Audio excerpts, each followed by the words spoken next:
Jananayagan versus Parasakthi இது ஒரு பெரிய பிரச்சனையாக ஓடிட்டு இருக்குது சாமி. இந்த பிரச்சனை உண்மையிலே விஜய் ரசிகர்கள் சிவகார்த்திகேயன் எதிராக எங்கேயும் போய் எந்த அமக்கலமும் பண்ணல, எந்தவித எதிர்வினையும் ஆட்டலை. ஒரு சோஷியல் மீடியாவில் யாரோ ஒரு பதிவு போட்டிருக்காங்க, அதுக்குள்ளே பார்த்தீங்கன்னா பராசக்தி பேனர் இறக்க போகிறாங்க, விஜய் ரசிகர்கள் போஸ்டரை கிழிக்க போகிறாங்க, சிவகார்த்திகேயன் உள்ளே விட மாட்டாங்க தேட்டர் உள்ள ஃபஸ்ட் டே ஃபர்ஸ்ட் ஷோவில் நடக்கிறதே வேற அப்படின்னு ஒரு கும்பல் ஏன் இந்த வதந்தியை இந்த ஒரு பிரச்சனையை பெருசாக்கிட்டு இருக்காங்கன்னு தெரியவே இல்லை. நான் திரும்பவும் சொல்கிறேன், விஜயோட உயரம் என்ன, சிவகார்த்திகேயனோட உயரம் என்ன, இது சிவகார்த்திகேயனுக்கே தெரியுங்க, விஜய்க்கே தெரியுங்க. இன்னைக்கு அரசியலில் அவ்வளோ பெரிய இடத்துல இருக்காப்புல விஜய். ஒரு பக்கம் ராகுல் காந்தி பேசிகிட்டு இருப்பார், ஒரு பக்கம் பார்த்தீங்கன்னா பிஜேபியிலேருந்து வர தமிழகத்துக்கு பொறுப்பாளர்களாக இருக்கா, டெல்லியிலேருந்து வர நபர் விஜய் பற்றி எதுவும் அவதூறாக பேசாதீங்க. இன்னொரு பக்கம் பார்த்தீங்கன்னா காங்கிரஸ் கூட்டணி வச்சுக்கலாமான்றாங்க. அப்படியே அவருடைய நிலை வேற ஒரு நிலைமைக்கு போயிடுச்சு. அரசியல் களத்தில் இந்திய அரசியல் களத்துக்குள்ளே போயாச்சு. ஒரு படம் கடைசி படம் ரிலீஸ் ஆக போது 9ஆம் தேதி ஜனவரி 9ஆம் தேதி ரிலீஸ் ஆக போது அந்த படத்துக்கு ஒரு பெரிய எதிர்பார்ப்பு இருக்குது.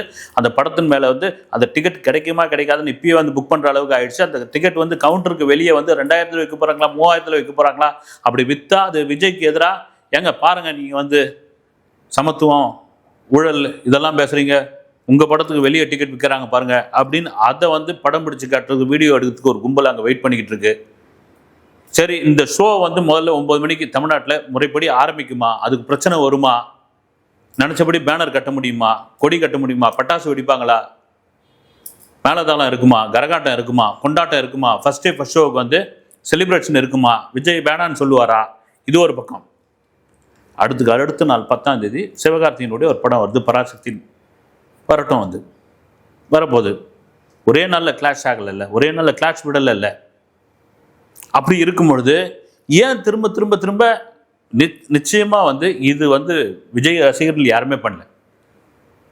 ஏன் குட் பேட் அக்லி படத்துக்கு கூட இட்லி கடை வரப்போகுது அப்படின்னு சொன்ன உடனே அது கன்ஃபார்மாக இட்லி கடை வரப்போகிற மாதிரியான ஒரு நிலைமை வந்த உடனே தேட்டர் வாசலில் அந்த குட் பேட் அக்லிக்கான ட்ரெய்லரை விட்டப்போ ரோகிணி தேட்டர் வாசலில் இட்லி குண்டான தூக்கி போட்டு அஜித் ரசிகர்கள் உடைச்சாங்க.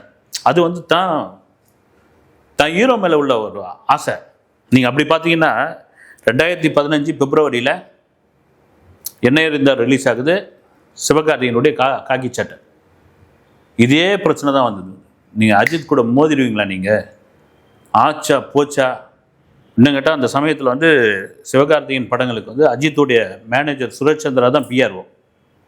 தொடர்ச்சியாக அவர் படங்களுக்கு அவர் தான் பிஆர்ஓவாக இருந்தார். அப்படி நீ தலை கட்டியே நீ மோதுறியா, நீ ரிலீஸ் டேட்லாம் தாண்டி வை தள்ளி வை அப்படின்னு அஜித் அதுக்கெல்லாம் ஒன்றுமே சொல்ல ஒருவேளை அஜித் அந்த ப்ரொடக்ஷன் நிறுவனத்தையோ சம்மந்தப்பட்டவர்களையோ கூப்பிட்டு ஏங்க ஒரு வாரம் கழிச்சு வாங்க நீங்கள் அப்படின்னா அவங்க கம்முன்னு வந்துருக்க போகிறாங்க.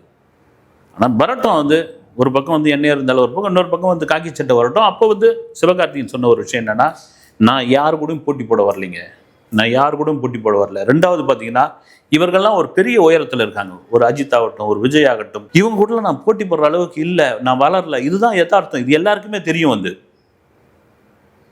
விஜய் கூப்பிட்டு துப்பாக்கியை கையில் கொடுத்தாரு அப்படின்போது விஜயை போயிட்டு மிரட்டி டார்ச்சர் பண்ணி அப்படி ஒரு சீன் எடுக்க போகிறார் வெங்கட் பிரபுன்னு ஆல்ரெடி சிவகார்த்திகேயன் தெரிஞ்சு போய் அதில் விதார்த்தியோ விமலியோ அப்புக்குட்டியோ நடிக்க வைக்க போகிறாங்கன்னு தெரிஞ்சு போயிட்டு இல்லை சார் நான் தான் நடித்தே தீருவேன், என்கிட்ட தான் நீங்கள் அந்த துப்பாக்கியை கொடுக்கணும், இல்லைன்னா நான் இங்கேருந்து போக மாட்டேன்னு விஜயை டார்ச்சர் பண்ணி அந்த சீனை பிடுங்கி வாங்கினார் சிவகார்த்திகேயன். இவருக்கு ஆல்ரெடி விஜயோட இடத்த பிடிக்கணும்னு இண்டஸ்ட்ரிக்குள்ளே வர சொல்லியே பிளான் பண்ணிட்டாரு. துப்பாக்கியை கையில் வாங்கினதுலேருந்து அவர் தான் தளபதின்ற மாதிரி ஆகிட்டார். அவருடைய ஆக்டிவிட்டீஸ்லாம் அது மாதிரி மாறிடுச்சு, அவர் அந்த மாதிரி தான் நடந்துக்கிறாரு. விஜய் மாதிரியே அவர் மற்றவங்கள ஹேண்டில் பண்ணுறாரு, விஜய் மாதிரியே கதை கேட்குறாரு. இப்படியா அடுக்கடுக்கான விஷயங்கள் ஒரு பக்கம் இன்னொரு பக்கம் கூட ஒரு சிவகார்த்திகேயனுக்கும் விக்ரமுக்கும் ஒரு கிளாஷ் ஒன்று வந்தது. ஒரு கிளாஷ் விக்ரமே ஒரு பேட்டியில் சொல்லியிருந்தார், இண்டஸ்ட்ரியில் யாருடைய வளர்ச்சி யாரும் தடுக்கவே முடியாதுங்க. நான் எனக்கு சேதுன்னு ஒரு படம் கிடைக்கிறதுக்கு முன்னாடி இந்த இண்டஸ்ட்ரியில் அவ்வளோ பெரிய போராட்டத்தை சந்தித்தேன். அவ்வளோ பெரிய போராட்டம் என்னுடைய 3 படம் தோல்வி படம் அமைஞ்சப்போ ராசி இல்லாத நடிகர்னு தூக்கி என்னை ஓரம் கட்டிட்டாங்க. அதன் பிறகு எனக்கு கால் உடஞ்சி காலில் கட்டு போட்டுக்கிட்டு சினிமா இண்டஸ்ட்ரியில் ஏதாவது இருக்கணும்னு ஒரு சின்ன ரோல் கொடுக்குன்னா கூட அது கூட கொடுக்க மாட்டேன்னு சொன்னபோது டப்பிங் பேசி நான் என் வாழ்க்கையை கழிச்சுக்கிட்டு இருந்தேன். நல்லா அவர் ஒரு மாருதி காலில் கட்டு போட்டுக்கிட்டு டப்பிங் பேச வருவார் விக்ரம். அப்போ இந்த அளவுக்கு பிரபலம் இல்லை. ஆனால் சேதுன்னு ஒரு படம் எனக்கு என் வாழ்க்கையில் வேற ஒரு தளத்தில் கொண்டு வந்தது. ஆனால் தம்பி சிவகார்த்திகேயனை வந்து என் கூட வந்து எதிர்க்கிறாருன்னு அவர் எதுவும் இது பண்ணாதீங்க. என்ன காரணம்னா, சிவகார்த்திகேயன் வந்து விக்ரம் வந்து ஒரு இன்டர்வியூ பண்ணியிருப்பாப்ல அவர் தொலைக்காட்சியில் இருக்கும்போது. அப்போ விக்ரம் பேசலாம் முடிச்சிட்ட பிறகு, நீங்கள் கூட சிவா எதிர்காலத்தில் நடிகராக வரலாமே, நீங்கள் அதுக்கான எல்லா தகுதியும் இருக்குது உங்களுக்குன்னு, அதெல்லாம் ஒரு தேவ வாக்கு வேத வாக்குன்னு கூட சொல்லலாம். அவர் கண்டுபிடிச்சி சொன்னாரா அல்லது போன போக்கில் சொல்லிட்டு போனாருன்னு தெரியல. அதுக்கு ஒரு மனசு வேணும் இல்லைங்களா? அப்படி விக்ரம் சொன்னவர் தான் இன்றைக்கி வந்து சிவகார்த்திகேயன் இருந்தால் அதையும் சொல்லியிருந்தார் வந்து, நான் விக்ரம் சாருக்கு போட்டி கிடையாது அப்படின்னு. இன்னொரு 2 நாளில் சிவகார்த்திகேயன் ஒரு வீடியோ வெளியிட போகிறார். விஜய்க்காக ஒரு வீடியோ ஒன்று வெளியிட போகிறார். அதில் முழுக்க தான் சொல்ல, ஒரு காலம் நான் விஜய்க்கு எதிராக நிற்க மாட்டேன். அவருடைய அரசியல் களம், அவருடைய நோக்கமே வேறு மாதிரி போயிட்டுருக்கு. 2வது அவருடைய கடைசி படம். இந்த படத்து மேலே எவ்வளோ பெரிய எதிர்பார்ப்பு. அந்த எதிர்பார்ப்பு, இந்த படம் எங்கே அப்ராடில் எத்தனை மணிக்கு ரிலீஸ் ஆகும்னு ஒரு கூட்டம் காத்துக்கிட்டு இருக்காங்க. ஒரு எக்ஸ்க்ளூசிவான தகவல் என்னென்னா, கேரளாவிலையும் கர்நாடகாவிலையும் 8 மணிக்கெலாம் ஓப்பன் பண்ணுறாங்க காலையில் இந்த படத்தை. மற்ற ஒரு இலங்கையிலையும் 8 மணிக்கு 8 o'clock 1 hour டிஃப்ரெண்ட்டு. அந்த 1 hour டிஃப்ரெண்ட்டில் இந்த படத்தில் என்ன இருக்குதுன்னு பார்க்குறதுக்கு ஒரு பெருங்கூட்டம் இங்கே கிளம்புறது. துபாய் வரைக்கும் போகிறதுக்கு ரெடியாக இருக்காங்க. இப்போ பாருங்கள், மலேசியாவில் நடக்கும் போது 27ஆம் தேதி ஆடியோ லான்ச். அந்த ஆடியோ லான்ச்சில் அரசியல் பேசக்கூடாது, கட்சி கொடியேற்றலாம், அதெல்லாம் போன வீடியோவில் பேசிட்டோம். அந்நாட்டு மன்னரும், மலேசியாவில் மன்னர் இருக்காங்க, மன்னரும் பிரதமரும் விஜயை மீட் பண்ண போகிறாங்க. மீட் பண்ணுறதுக்கு விருப்பப்படுறாங்க. அவங்க நாட்டுக்குள்ளே போயிட்டு அவங்க விருப்பப்படுறாங்கன்னா அலட்சியம் நீங்கள் வந்து அசால்ட்டாக வந்துட முடியுமா? அது ஒரு பெரிய பேசும் பொருளாக மாறும். நீங்கள் சூப்பர் ஸ்டார் ரஜினிகாந்த் போயிருந்தப்போ, ஒரு ஷூட்டிங்க்கு கபாலிக்கு போயிருந்தப்போ, அந்த நாட்டோடைய மன்னர் வந்து ரஜினி ரசிகராகவே மாதிரி வரவேற்றார். வந்து அந்த அன்பு இருக்குல்ல. அங்கே இருக்கிற தமிழ் ஜனங்கள் வந்து கோடான கோடி பேர் வந்து ஒரு நிகழ்ச்சிக்கு இவ்வளோ பெரிய ஆர்வமாக இப்படி வந்து இருக்காங்க அப்படின்பொழுது, யார் அவர் மீட் பண்ணிடலாம், நம்ம நாட்டுக்கு வராரு, அவர் ஒரு கௌரவம் பண்ணுவோம் அப்படி அந்த ரேஞ்சில் அது போயிடும். இங்கே பாருங்கள், யூரோப்பில் ஓப்பன் பண்ணிட்டாங்க. வந்து விநாயகன் பட்டையை கிளப்பிக்கிட்டு இருக்கு. 31ஆம் தேதி நைட்டு கேரளாவில் ஆல்ரெடி டிக்கெட்டு 31ஆம் தேதி ஈவினிங்லேருந்து தியேட்டர் வாசலில் இருப்பாங்கன்னு நினைக்கிறேன் சேட்டன்கள். அங்கே இருக்கிற மம்முட்டி மோகன்லாலை தாண்டிய ஒரு பெருங்கூட்டம் விஜய்க்கு இருக்குதுன்னு மாற்று கருத்து கிடையாது. இல்லை எங்கே வந்து பெரிய பிரச்சனையை அவங்க கிளப்புறாங்க அப்படின்னா, இந்த பராசக்தி இந்த சென்னை வள்ளூர் கோட்டத்தில் ஒரு ஈவெண்ட் ஒன்று நடத்துகிறாங்க, கண்காட்சி. அதுக்கு முன்ன வரைக்கும் கூட ஒரு மாதிரி இதுவாக இருந்தது. சரி, பராசக்தி வரட்டம்பா, ஜனநாயகம் வரட்டம்பா, பார்த்துலாம்பா அப்படின்னு. அந்த ஈவெண்ட்டு வள்ளூர் கோட்டத்தில் நடத்தின பிறகு அந்த கண்காட்சியை பார்ப்பதற்காக இங்கே சென்னையில் உள்ள மக்கள் கூட்டமாக தேப்பையாக போய் கியூவில் நின்றுந்தாங்க. 60களில் இந்திய எதிர்ப்பு போராட்டம் சம்பந்தமான ஒரு கண்காட்சி அது. அந்த இந்திய எதிர்ப்பு போராட்டத்தில் மிக முக்கிய பங்கு வகித்தவர் முன்னாள் முதல்வர் கலைஞர். பல மாணவர்கள், அந்த மாணவர்களுடைய போராட்டத்தை, வலியை, உயிர் தியாகத்தை சொல்லக்கூடிய ஒரு படம் தான் பராசக்தி. உண்மையிலே நான் என்ன நினச்சேன்னா, இந்த கதையில் தான் விஜய் நடிச்சிருக்கணும், ஜனநாயகனில் தான் சிவகார்த்திகேயன் நடிச்சிருக்கணும். அதுதான் ஓகே. 2 படம் வரும்போது தெரிஞ்சிடும்.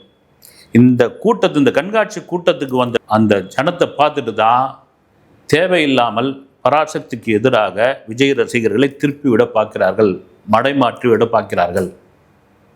உண்மையிலே ஜனநாயகன் படம் ஒரு பெரிய எதிர்பார்ப்பு, பெரிய பிஸ்னஸ் நடந்திருக்கு. தமிழ்நாட்டில் மட்டும், தமிழ்நாடு தியேட்டர்கள் மட்டும் 120 கோடி ரூபாய்க்கு அந்த படம் வந்து விற்பனையாக இருக்குது. அதை பிரித்து வேறு கொடுத்துருக்காங்க. அது பிரித்து கொடுத்ததுக்கான காரணம் என்னென்னா, ஒரே டைமில் ரிலீஸ் பண்ணும்பொழுது ஏதாவது இடைஞ்சல், ஒரே ஆள் வாங்கியிருந்தா அதுக்கு ஏதாவது இடைஞ்சல் வரும். ஒரு 2 ஷோ ஓப்பன் ஆகலன்னா அந்த படத்துக்கு ஒரு பின்னடைவு ஏற்பட்டு போயிடும்.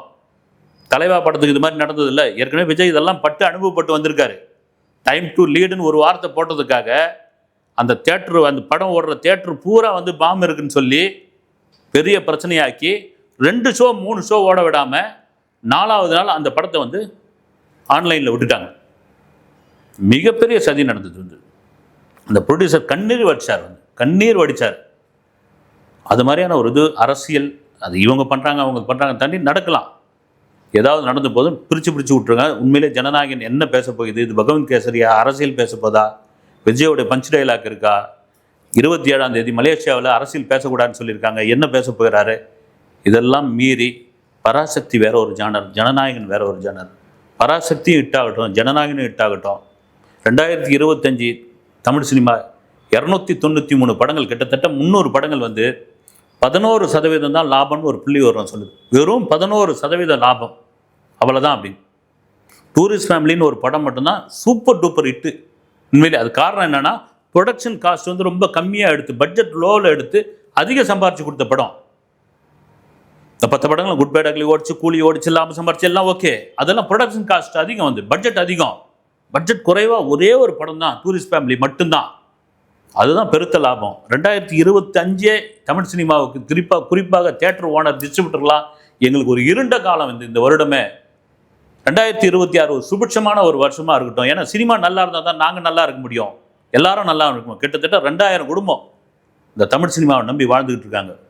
ஒரு 3000 கோடி டேர்ன் ஓவர் பண்ணிக்கிட்டு இருக்காங்க. அப்படின்பொழுது வருடத்தினுடைய ஓப்பனிங்கிலே ஒரு பெரிய ஹீரோடைய படம் வருது, அடுத்த கட்டமாக வந்து இன்னொரு படமாக வருது அப்படின்னா எவ்வளோ பெரிய ஒரு விஷயமா இருக்கும். இதை போய் உள்ளே புகுந்து இண்டஸ்ட்ரி நல்லா இருக்கட்டுமே. வந்து உண்மையில் இது வரைக்கும் விஜய் ஆகட்டும், சிவகார்த்திகேயன் ஆகட்டும், யாரும் மல்லுக்கு மல் நின்னதே கிடையாது. துப்பாக்கியை வாங்கினார்ன்ற ஒரே ஒரு காரணத்துக்காக திரும்ப திரும்ப சிவகார்த்திகேயனை அடிச்சுட்டு இருக்காங்க. அப்படின்னா இந்த இண்டஸ்ட்ரிக்குள்ள எங்கேருந்தோ திருச்சியிலேருந்து வந்த ஒரு பையன் மிமிக்ரி பண்ணான், ஸ்டாண்டப் காமெடி பண்ணான், கடகடன்னு மேலே வந்துட்டான். இன்னைக்கு 70 கோடி 75 கோடி சம்பளம் வாங்கிட்டு இருக்கான். அந்த காண்டோட வெளிப்பாடு தான், அந்த கடுப்போட உச்சம் தான். யாருக்குமே கொடுக்காத ஒரு பெரிய ஹீரோ தன்னுடைய பொறுப்பை இந்த வச்சுக்குப்பா, அதுதான் அதனுடைய அர்த்தம் அப்படின்னு கொடுக்கும் பொழுது ஒட்டு மொத்தமாக ஒருத்தனை போய் அடிக்கிறது தான் வந்து அந்த அடிப்போட வெளிப்பாடு தான்.